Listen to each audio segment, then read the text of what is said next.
Good afternoon, everybody, and thank you, everyone, to be here. So I'm Francesca Peroni of the Monnet Center of Excellence, and today I will present you the scientific results of the Monnet Center. So I will focus on the main research activities. I will focus on 4 main topics from the research activities of our Monnet Center and of our research group, from urban sustainability to oil impacts in the Amazon rainforest.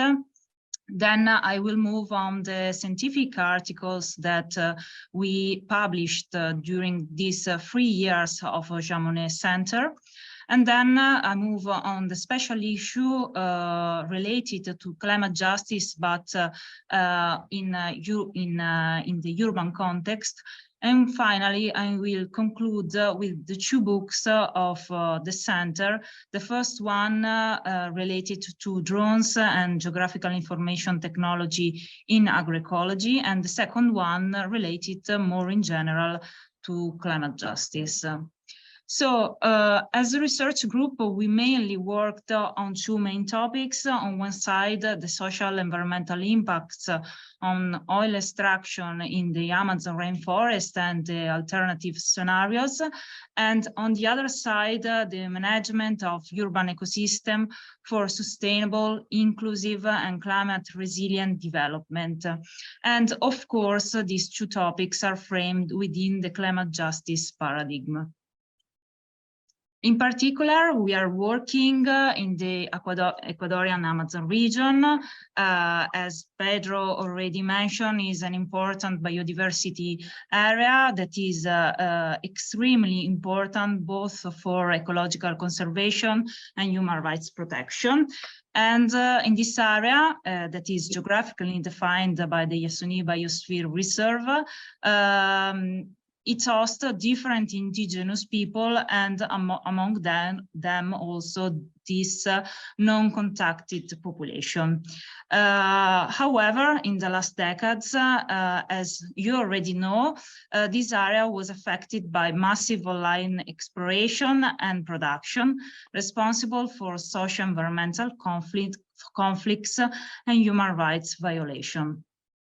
Hence, our research group combines in our research the geographical information technology with participatory approaches, as we can see in this very beautiful image, by involving local communities and indigenous people to investigate the oil impacts of these territories and to empower the local population in the use of geospatial technologies.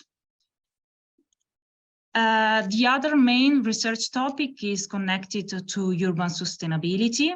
In particular, we are working in the Italian urban areas and cities on different issues, such as urban Italian phenomenon and impacts, soil sealing, green areas, and air quality. And in the most of cases, we work also by involving citizens in our activity in a process of citizen science. The results of these research activities are shared in different scientific articles. The first one that I present to you is Extreme Citizen Science for Climate Justice, published in Environmental Research Letter Journal, where the paper reports the extreme citizen science process, which allowed to map 295 gas flaring sites for a total of 4,437 stacks in the Ecuadorian Amazon, creating data and cartographies which were included in the demand for a protection action that is supports from the campaign Apagan los mecheros, encienden la vida. As you can see in this map, by adopting, we are adopting a GIS approach, but also a participatory approach. And this study was able to provide the first data set independent and ground validated on gas flaring activities in the Ecuadorian Amazon region. And the results confirm that gas flaring activities are widespread in the region, with implication for biodiversity conservation, human rights protection, and policy making. The second article that I show you today is the ones already presented by my colleague Daniele Codato. Just a very quick presentation that is published also in Environmental Research Letter, where in this research we adopt a new framework to identify the unburnable carbon areas always in the Ecuadorian Amazon region, with the goal of eventually phasing out fossil fuel. And by using the Ecuadorian Amazon and as a paradigmatic case study, our research explores the feasibility of implementing energy transition path based on unburnable carbon areas through spatial multi-criterion decision analysis that is based on different approaches to territory management. Now we move in the urban context with this article. This is the third article of the Monnet Center of Excellence, and it focuses on urban sustainability, in particular mapping heat-related risk for climate change mitigation on the urban and peri-urban area of the city of Padova in Italy. As everyone, I think, know, the mitigation of urban heat islands is crucial for promoting the sustainable development of urban areas. And in this framework, geographic information systems, GIS, together with satellite-derived data, are very powerful tools for investigating the spatio-temporal distribution of urban heat island. And in this study, we showed a complete open source GIS methodology for investigating the impact of urban heat island. Of course, the results in this article helps to define the future nature-based solution for reducing urban heat island phenomenon and promote a sustainable development of city. But also the stakeholders and policymakers can use the results of this investigation to define climate and environmental policies. Finally, the last article that my colleague Daniele Codato already mentioned focuses on the developing of the massing open online courses.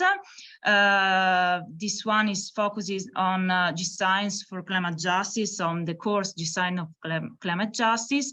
And in this article, the theoretical background and the entire methodology for the preparation and the dissemination of the course are presented and discussed with the aim of disseminating and sharing this experience to actors interested in developing similar activities by using GeoICT for good. So now we move on this special issue that we developed during this year of Monnet Center of Excellence. In this case, the special issue is more focused on climate justice, but related to the urban context and the city. As you know from the IPCC, cities and urban areas will be strongly affected by local impacts of climate change, and therefore they are considered one of the most vulnerable areas in relation to climate risk. So the main objective of this special issue was to collect interdisciplinary studies performed at urban scale to investigate, on one hand, territorial implication related to climate change impacts and adaptation measures or policies, and on the other one, sustainable scenarios and pathways to pursue more climate resilient and inclusive urban development and management. So in this special issue that is published in Landscape and Urban Planning in this journal, we collected 9 articles. We involve about 20 authors, and all the authors, the articles developed 9 different case studies, 1 in Canada, 3 in Ecuador, 2 in Italy, 1 in China, 1 in Spain, and 1 in Denmark. As you can see from the title, we have different case studies, but also different methodologies and approaches. And of course, this special issue is available online in the journal Landscape and Urban Planning. And finally, we arrive to the last part of this presentation, the 2 books that we published and we are publishing. The first book is Drones and Geographical Information Technology in Agroecology and Organic Farming. Is already published in CRC Press, and it's an open access book. In this book, we explore the challenges posed by new geographic information technologies, such as satellite images, GIS, and drones in agroecology and organic farming. And of course, the book discusses differences among technology-led and conventional farming system and the role of technology in strengthening the potential of agroecology. Finally, the book highlights how societies that practice agroecology through the development of human environmental co-evolutionary system represent a solid model for sustainability. And finally, the last book actually is in process, is Climate Justice in the Earth, Research Movement and Institution. The book will be published in CRC Press in 2024, and also this book will be open access. And in this case, the book explores researches and case studies that apply a climate justice approach and investigate how and why communities deal with the inequities from climate change in relation to different topics, as for example, climate justice, fossil fuel and unburnable carbon, climate justice in the cities, people and territories in Europe and the world, and also the issue of movement, gender intersectionality, and climate justice. And in this case, we want to integrate a local perspective with the example both from the global south to the global north. So thank you very much for your attention. We will share the presentation online, so you can find also the link to our researches and to our articles and books. Thank you.